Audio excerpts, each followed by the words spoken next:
시작하겠습니다. 지금 이제 우리가 그 요동 지역을 장악한 지방 세력이죠. 공손시라고 부르는데 무려 189년부터 238년 49년 동안에 여기를 장악하게 됩니다. 이것은 고구려한테는 특혜일 수가 있어요. 왜냐하면 중국의 많은 전란들이 공손시의 중간에 이렇게 교두부를 이렇게 우리가 항상 보면 방어막이 필요하거든요. 여기 이제 공손시가 있으면 여기 고구려, 여기 이제 위나라가 되겠죠. 자, 이제 고구려에도 어느 정도 이제 안정기가 들어옵니다. 자, 보통 이제 박은식 선생이 이제 명림답부전을 쓰게 되는데, 명림답부전이 바로 이제 요 공손시 정권 사이에 있었던 건데, 여기 보게 되면 그 태조대왕의 아우가 차대왕이에요. 물론 차대왕은 146년에 왕이 돼서 165년에 이제 왕이 돼서 쫓겨나서 죽게 되거든요. 그러면 적어도 차대왕이 왕이 되니까 90세 정도 돼서 왕이 했다는 얘기예요. 도저히 나이상으로 할 수가 없어요. 그러니까 이건 다른 세력일 수가 있죠.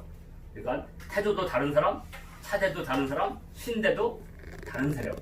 이렇게 역사적으로 해석이 가능합니다. 증명을 못할 뿐이죠. 자, 근데 차대왕이 이제 태조대왕이 너무 오래 하니까 대부분 보면 아우들이 먼저 죽죠. 아우들이 여기는 아우들이 다 살아요. 다 뒤에. 아우가 이제 수성이고 그 아우가 백고거든요. 그러니까 수성도 왕이 되죠, 차대왕. 그리고 그 아우인 백고도 왕이 돼요, 신대왕이라고. 그래서 이제 그 신대왕에서 이제 우리나라 이제 고구려 왕기가 다시 이어지거든요. 자, 근데 문제는 여기에 있는 거죠. 자, 이제 차대왕이 너무 포악하니까 명림답부라는 사람이 북부 소형이었어요. 소형이라는 건 대형 밑에 있으니까 그게 낮지는 않아요. 그런데 이제 이 사람들이 고구려에 다 조위선이라고 알려져 있죠. 그래서 이 사람들은 난을 일으켜서 장악하면 바로 국상이 돼요. 그러니까 우리가 그 조위선인들은 이렇게 계급이나 신분이 아니라 다 같다고 보면 되죠. 그냥 먼저 들어오면 대형. 그러니까 소형이라서 실력이 낮은 게 아니라 그냥 우리 그런 거 있잖아요. 군대 가면 병장과 이제 이등병인데 이등병은 박사 출신이고 저기 병장은 고졸 출신도 있거든요. 그래도 뭐 박사 출신 이등병이 항상 선임한테 꼼짝 못하죠. 어차피 계급이니까. 그렇지만 능력은 계급과 다르는 건 아니죠.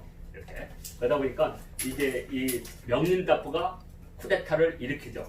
그 명림답부와 함께 쿠데타를 일으킨 역사 인물이 등장합니다. 그 사람 이름은 고노자라고 불렀습니다. 오늘 고노자 이야기를 하려고 그래요. 왜 그러냐? 이 고노자라는 사람이 명림답부가 이렇게 추천을 해서 신성태수를 맡기게 됩니다. 신성태수. 신성이라는 것은 고려 역사에서 엄청나게 많이 나오는 겁니다. 대략 이렇게 했으면 여기가 신성이거든요. 심양 바로 위에. 그러니까 이 신성태수는 북방이나 이쪽에서 오는 모든 세력을 막아내는, 그래서 이게 막 고구려가 이 요동 지역을 장악하면서 이 지역에 대한 패권을 지배하기 위해서 만든 게 신성일 거예요. 이 신성태수를 줘요. 그 정도로 명림답부와 고노자는 관련이 깊습니다. 그런데 이제 고구려 후기에 이제 당나라로 이제 망명하는 세력들이 있어요. 배신 때린 거죠. 그 가운데 고자라는 사람이 있어요. 고자 묘지명에 보면 이런 말이 있어요. 옛날에 모용씨가 성장을 하면서 고구려를 쳐들어왔는데 그때 고밀이라는 사람이 그걸 막아내게 됩니다. 그래서 이 고밀이 바로 이 고노자예요. 그러면 왜 여기는 왜 노자냐? 여기는 밀이냐? 노자라는 것은 내가 왕의 충복이 되겠다는 충성을 맹세할 때 저는 노객입니다 할 때 쓰는 거거든요. 그러니까 이제 이렇게 썼다가 이제 공을 세우니까 아마 나라에서 밀이라고 하는 이름을 고귀한 이름을 줬을 거예요. 자, 그래서 이제 수성이 워낙 포악하니까 형은 안 죽고 그러니까 쿠데타를 일으키려고 하죠. 여러 번. 근데 그걸 태조왕이 용서를 해요. 여러 번 용서를 해. 그리고 나서 그래도 안 되겠어. 바로 중국의 한나라가 쳐들어왔을 때 그때 한나라가 누가 쳐들어오면 부여 세력과 연대해서 쳐들어온 적이 있어요. 근데 수성이 그걸 막아내거든요. 그 공으로 그래 그러면 왕위를 물려주겠다. 그래서 왕위를 물려주는 걸 대했어요. 아우한테 146년에. 그리고 태조대왕은 한 19년을 더 사신 거죠. 이렇게. 자, 근데 포악하니까 명림답부가 정변을 일으켜서 차대왕을 죽이고 그의 아우인 백골을 왕으로 옹립하게 되죠. 이 사람이 신대왕이 되겠습니다. 신대왕.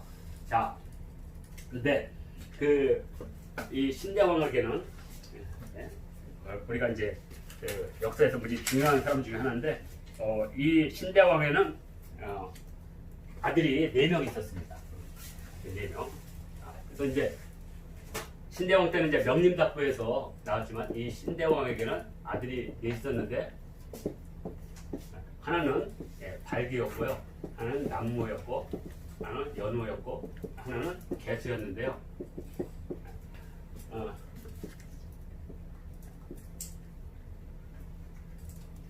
나중에 이제 이 연호가 이제 산상왕이 되죠. 산상왕.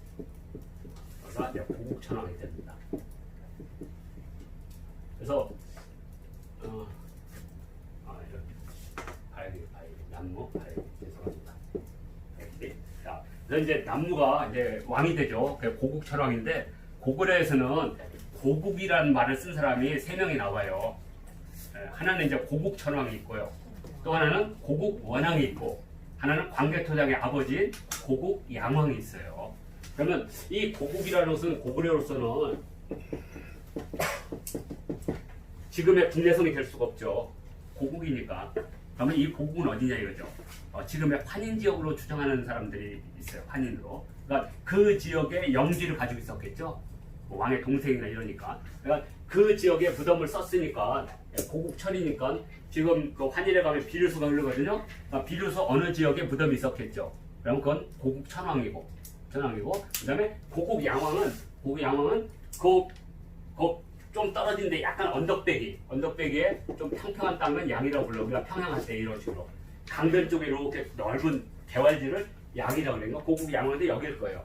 그 다음에 고국원왕은 넓은 개활지겠죠. 들판이니까. 그러니까 대체로 이 사람들은 아마 오늘날 예를 들어서 환인 지역을 봉지를 가지고 있던 세력이겠죠.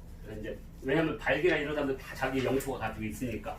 자, 그래서 이제 남무가 왕이 되는데 이 사람의 부인이 이제 오씨가 되겠죠. 오씨. 네. 자, 그래서 지금 현재 우리 단자 선생님은 조선 상고사에서 명림답부는 지략과 웅력을 가진 효웅이라고 봤고요. 백암 박은식 선생은 명림답부절에서 고구려의 영웅 중의 영웅이다 이렇게 봤습니다. 관점이 다른 거니까요.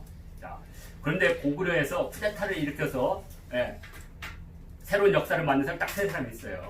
재밌는 사람이에요. 하나는 명림답부, 하나는 창조리, 그리고 하나는 연개소문. 이 3사람이 대표적인 정변을 일으킨 사람이죠. 그래서 명림답부전을 박은식 선생이 쓰게 됩니다. 나라의 위기가 왔을 때는 잘못된 군주는 폐하라는 거죠. 예를 들어서 고종임금이 영원히 존경받는 왕이 될 수가 없어요. 무능하면 잘려야 돼요. 그것은 왜냐하면 한 국가의 주인은 왕이 아니죠. 백성의 왕이죠. 근데 이제 왕권사에서는 그게 불가능했던 거죠. 그래서 왕의 목을 쳐라. 그래야지 새로운 세계가 열린다. 그러니까 잘못된 왕은 폐하는 거죠. 박은식은 그렇게 본 거예요. 그래서 박은식은 우리 민족이 위기가 올 때 영웅이 등장을 해서 잘못된 세계를 엎어버리고 새로운 세계를 열어달라는 관점으로 쓴 거예요. 명림답부전은. 그러니까 순종이나 이런 사람들이 결국에는 국가를 지키지 못했다면 폐하라는 거죠. 그리고 새로운 시대. 그럼 왜 박은식이 썼냐? 박은식은요, 양명학자로서 철저한 왕당파였어요. 자, 복벽파였다고요. 조선을 다시 되살리는. 근데 이 사람이 이 행태를 보니까 도저히 용서할 수가 없어요. 그 순간 신민회에 가면서 깨우친 거예요. 그러니까 기독교 세력과 개신유학자들이 오면서 박은식 선생의 오른뇌와 왼쪽 뇌를 계속 타격을 한 거죠. 그러면서 서서히 복벽주의를 버리고 민주공화정으로 되고, 그리고 대한민국 임시정부의 제2대 대통령을 잠깐 맡고 그걸 집단지도체 국무령으로 바꾸면서 석주 이상용 선생을 모셔다가 3대 통수권을 주게 되는 거죠. 이게 국무령이거든요. 그래서 박은식 선생은 대통령을 잠깐 한 적이 있습니다. 이승만을 탄핵한 후에. 그러니까 백암 박은식 선생을 보면 이분이 복벽파에서 민주공화정파로 넘어가는 그런 과정을 보게 되면 바로 명림답부전이 있었고요. 또 하나가 연개소문전을 쓰게 돼요. 박은식 선생이 쓴 겁니다. 의도가 있잖아요. 영유왕이 중국과 타협을 하니까 그냥 가서 그냥 허리를 베서 죽여버렸잖아요. 그러니까 그걸 쓴 이유가 있어요. 그 다음에 이 사람이 또 하나 쓴 게 뭐냐면 몽배 금태조를 썼어요. 꿈에서 만난 금태조. 그 금태조 이름이 아구타잖아요. 그럼 왜 그러냐? 700명의 군대로 70만의 요나라 군대를 이겼다고 본 거예요. 그러니까 두려움이 없는 사람이죠. 그리고 또 하나 썼어요. 바로 대조영이요. 그러니까 박은희 선생이 쓴 걸 보면 이분이 왜 그런 걸 썼느냐? 다 이유가 있는 거죠. 너무 무기력하고 독립에 대한 희망이 없을 때 그런 영웅들이 와서 이 세상을 깨부수고 잘못된 패배지를 끊어라. 그래서 박은희 선생이 명리학번 대조영 연개수문전 금태조, 몽배 금태조 이걸 쓰게 됩니다. 자, 그래서 이제 신대왕이 용립됐고 신대왕 다음으로 이제 남무가 들어오고 고국천왕이 들어오는데 이 고국천왕은 우리가 그 국사시험에서 많이 나오죠. 형제상속에서 부자상속으로 바꾼다.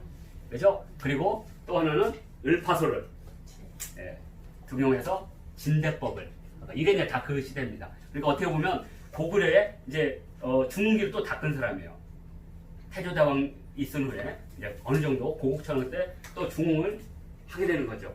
자, 그런데 문제는 이 고국천왕이 죽게 되면서 이 우씨가 자기의 권력을 유지하기 위해서 다음의 왕위를 선택을 해야 되잖아요. 그래서 시동생인 발기를 찾아갔더니 발기는 의심하여 문을 닫고 형수님을 못 오게 했죠. 그래서 이번에는 연우한테 갔더니 연우는 늦은 밤에 형수님이 오셨으니 안으로 들어가서 자신이 직접 부엌에서 요리를 하다가 칼로 손을 뱉죠. 그랬더니 우씨가 허리띠를 풀어서 그걸 이렇게 감싸게 되고 사실은 형이 죽었어.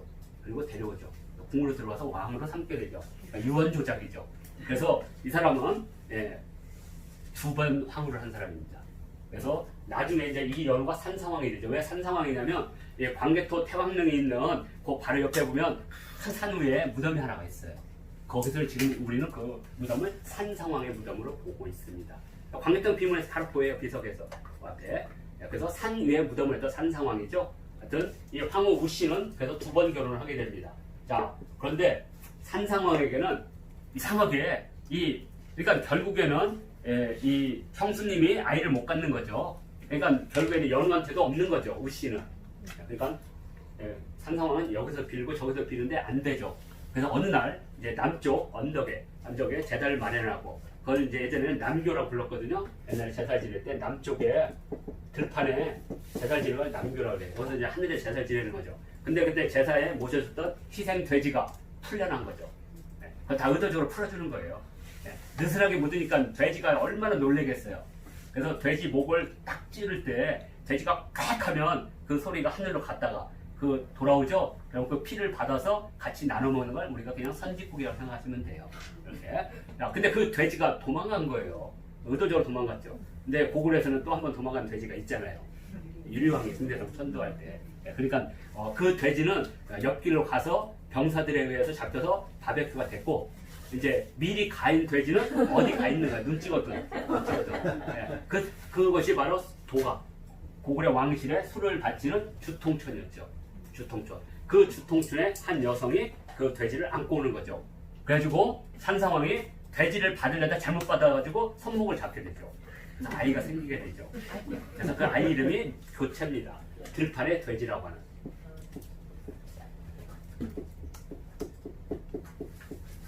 이렇게 쓰거든요. 이건 돼지머리 했자고요. 이건 파살이고. 그래서 예전에는 돼지를 놓고 활을 쏴요. 돼지가 팍 꽂혀. 그러면 칵 울죠. 그러면 이게 하늘과 통했다 그래요. 그때 이제 목을 딱 찔러가지고 피를 받는 양동이다. 그걸 먹는 걸 우리가 선식국이라고 부릅니다. 자, 그래서 들판에서 돼지채자거든요. 이건 이제 제사 지낼 돼지채예요. 들판에 돼지가 점지를 해서 아이를 낳았으니 이름은 교채요. 그리고 우리 이름은 들판의 돼지죠. 그리고 무덤은 이렇게 압록강이 있으면 이렇게 여기가 이제 통구하거든요. 그리고 여기가 국내성입니다. 국내성. 그러면 이쪽은 동쪽이고 이쪽은 서쪽이 돼요. 압록강으로 말하면 이쪽 압록강이 이쪽에서 일로 흘러가니까 그러면 대략 보면 이 지역은 엄청나게 아름다워요. 실제 우리가 이제 고구려 이제 집안으로 갈 때 버스를 타고 가면 이 압록강변을 가고 여기 이제 북한이죠. 이쪽은 북한. 압록강 별 가면 너무나 아름다워요. 그러니까 여기가 바로 미천이죠. 미천. 그리고 이쪽은 서천이겠죠. 서천. 여기는 중천이 되겠죠. 그럼 동천은 여기겠죠. 그래서 고구려 왕 중에 미천왕, 동천왕, 중천왕, 서천왕이 있는 거예요. 고국천왕은 비류수가 되는 거고. 그냥 지금의 압록강 쪽에 무덤이 계속 있으니까, 그러니까 그 어느 무덤 중에 동천왕 무덤도 있고 서천왕 무덤도 있고 미천왕 무덤도 있고 다 이렇게 보시면 됩니다. 하여튼 이렇게 해서 이 산상왕의 이제 아들인 동천왕이 왕이 되죠. 자, 이 동천왕이 왕이 되는 기간에 바로 이 선비족에는 영웅들이 출현하기 시작합니다. 한시대 영웅들이죠. 한시대 영웅. 그런 영웅 중에 이제 대표적인 사람들이 아까 말한 단석규라든지 가비네 이런 사람들입니다. 자, 그러다가 어느 시점이 딱 됐을 때 모용외라고 하는 어마어마한 영웅이 등장합니다. 그 모용외가 오늘날 선비족의 나라를 기초를 세운 사람인데, 이 모용외가 고구려를 쳐들어온 거예요. 그때 그 고구려를 쳐들어왔을 때 막아낸 사람이 바로 고노자예요. 그리고 고노자의 후손인 고자가 당나라에 망명하면서 나중에 이제 배신자죠. 고구려의 배신자. 근데 그 묘지명에 뭐라고 되냐면, 우리 선조는 주몽을 따라서 와서 나라의 건국을 하는데 큰 공을 세웠다. 그리고 그 후에 고밀이라는 분이 바로 모용씨가 쳐들어올 때 막아내면서 왕이 땅을 주니까 나는 받지 않다. 그래서 이것을 뭐라고 하냐면 삼양불수라고 그래요. 무지 유명한 말입니다. 우리나라 고사성어. 근데 안 가르쳐주잖아요. 우리는 지금 전부 다 고사성어 배우잖아요. 삼양불수. 삼양불수는 뭐냐면, 이거 고자 밀수명에 나오는 겁니다. 3번 양보하고 왕후장성의 표를 받지 않는다는 거예요. 불수. 이게 예의예요. 그럼 이제 4번째는 어떻게 해요? 주셨는데 받지 않는 것은 예의에 어긋나는 걸 받아요. 그래서 세세대대로 공을 대는데 뭐라고 했느냐?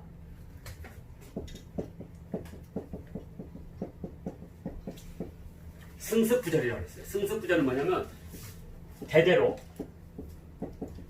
그 왕후 장상의 그 자귀를 이어받아서 끊이지 않았다는 거예요. 그러면 어떻게 끊이지 않았느냐? 전제 조건을 달아요. 그러니까 너희들은 이제 후손들은 세세대대로 왕후 장상의 그 해성을 끊지 않겠다는 거예요. 승습부절을 해요. 근데 조건이 있어요. 뭐냐? 까마귀의 머리가 하얘질 때까지, 압록강의 물이 전부 마를 때까지. 오두백 압록강이라고 해요. 그러니까 이게 무지 유명한 말이에요. 오두백 압록강. 그러니까 까마귀 머리가 희게 되거나, 그 불가능한 얘기죠. 저는 압록강 물이 말라요. 압록강이라고 했습니다. 그러니까 오두백 압록강. 더 중요한 게 있어요.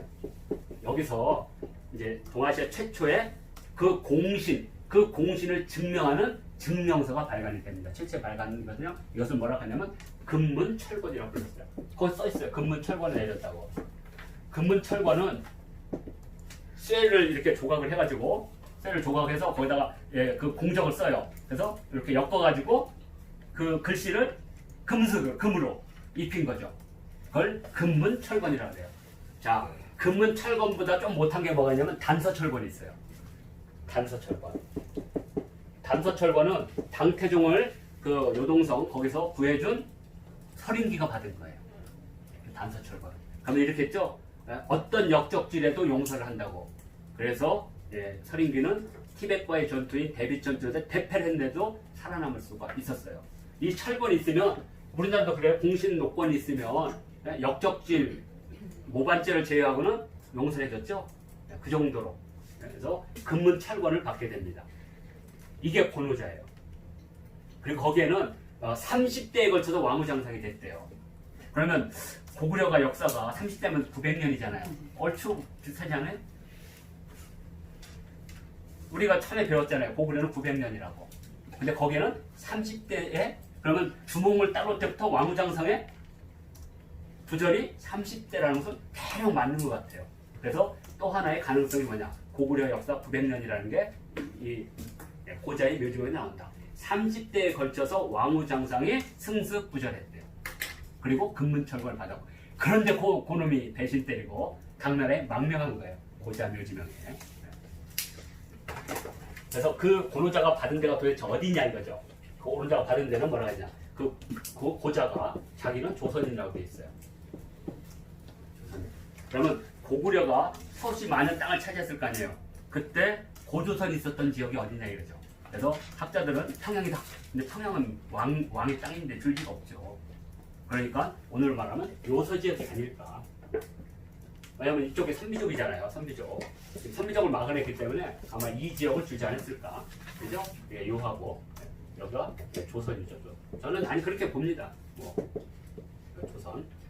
하여튼 자, 이 모용회를 막아냈기 때문에 고구려는 나중에 342년에 모용황의 침략을 그래도 막아낼 수가 있었던 겁니다. 만일 때 모용회한테 무너졌다면 이때가 연도수로 말하면 260 몇 년이에요. 169년인가? 이 정도 될 겁니다. 자, 그래서 그래 이제 고노자가 모용회를 막아냈기 때문에 그나마 고구려가 국세를 키울 수 있었고, 자 이제 동천왕이 이제 등장을 합니다. 자, 동천왕이 등장하니까 이쪽에는 여기 공손씨가 있으니까 이 모용씨가 이제 못 들어온 거죠. 일일이 고구려를 쳐들어왔겠죠. 자, 그러면 이제 어느 정도 이제 모용회를 막아냈기 때문에 고구려는 이제 힘의 여력이 있는 거죠. 그때 이제 유주자사 여기 이제 관구검이 있는데, 자 위나라 입장에서는 220년에 위나라를 세웠는데 조조는 사실 나라를 못 세웠어요. 사실은 조조는 그냥 유왕이 됐지 위나라를 세운 건 아니에요. 그래도 감히 황제를 어떻게 자기가 칭할 수가 없는 거예요. 그래서 원래 쿠데타를 일으키면요, 그 사람은 전 왕에 대한 예우가 있어서 자기가 왕이 되지는 않아요. 사마의도 쿠데타를 일으켰지만 자기 손자 때 겨우 나라를 세워요. 그게 이제 최소한 그 체면이죠. 자, 그래서 이 위나라 명제 때 바로 관구검은 누구에서 발탁되면 조조에서 발탁된 사람이에요. 그런데 누구 밑에 있는 사마의 밑에 있었어요. 그래서 사마의와 관구검이 연합을 해서 동천왕과 동맹을 맺어요. 그리고 둘이 공격해버린 겁니다. 그래서 공손씨를 무너뜨렸어요. 그러니까 고구려가 가서 이거 먼저 차지해버린. 그죠? 그러니까 사마의가 관구검에게 고구려를 치도록 명령을 내린 거죠. 그게 이제 여기에 나와 있는 이야기입니다. 여기 지금 이제 250쪽에 이제 명림답부전이 지금 나오고요. 그 다음에 이제 267쪽에 공손년의 멸망과 고구려와 위나라의 갈등 이렇게 해서, 그리고 이제 269쪽이 이제 관구검의 침입입니다. 이렇게 순서대로 있습니다. 자, 그래서 관구검은 조조에서 발탁됐어요. 그래서 나중에 유주자사까지 됩니다. 조조가 죽고 나서 그 아들 명제가 유주자사로 하니까 사마의가 그때 대군사였으니까 여기를 치라고 한 거죠. 철학. 자, 그래서 관구검이 쳐들어온 것은 우리 국어책에서도 많이 봤어요. 그래서 왕이 동쪽의 옥저까지 도망갔고 더 이상 갈 데가 없는데 동구 사람 유유와 미루가 거짓 항복한 척하고 간 후에 쟁반 밑에서 칼을 뽑아서 적장을 찔러 죽이죠. 그래서 관구검은 기겁하고 도망가죠. 기겁하고. 자, 그런데 여기에 또 비밀이 있습니다. 뭐냐? 자, 유주자 관구검이 이렇게 쳐들어오죠. 근데 유주자사 관구검이 왜 갑자기 회군하냐 이거죠.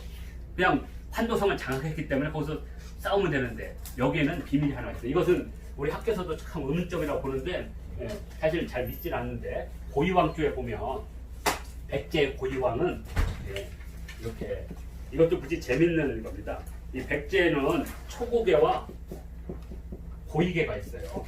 그래서 이렇게 우리가 이제 그 온조가 나라를 세우면 뭐 기루, 자루, 개루 이렇게 있고, 거기에 이제 초고개가 있고, 이 초고개에서 누가 나오냐? 근초고왕이 나오죠. 여기 이제 기수도 있으니까 근구수왕이 있죠. 이게 이제 이계통이고, 초고왕, 근구수. 그러니까 초고 귀수계가 있고 여기 고이왕계가 있어요. 고이왕계가. 근데 고이왕계는 되게 재밌는 게요. 책계왕이라든지 분소왕이 있는데요. 이 사람들은 이상하게 대방태수와 결혼도 하고 혼인도 하고 낙랑태수도 혼인을 해요.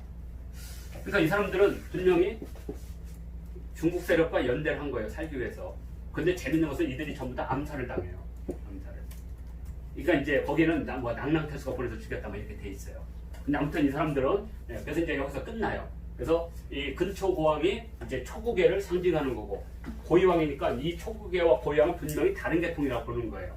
초고계는 이쪽에 털을 잡은 우리 한반도에 털을 잡은 농경을 중심으로 하는 원조계일 가능성이 높고 고위계는 해상 세력의 가능성이 많은 거죠. 두 개. 이 두 개가 결국에는 근초고왕, 근구수왕을 하면서 이제 계로왕으로 이어지는 거죠. 아신왕, 계로왕으로 아신왕만 쭉 해서. 그래서 여기 이제 왕통이 끊어지는 거죠. 근데 고위왕 때 이런 기록이 있어요. 딱 하나. 고위왕이 좌장군 진충을 보내서 낭랑 서현을 차지했다고 돼 있어요. 그러니까 이건 이제 단재 선생님이 이것을 이렇게 풀이를 했어요. 단재 선생님의 이제 논문이 대표적인 세 개가 있는데 하나가 이제 묘청, 그다음에 하나는 평양,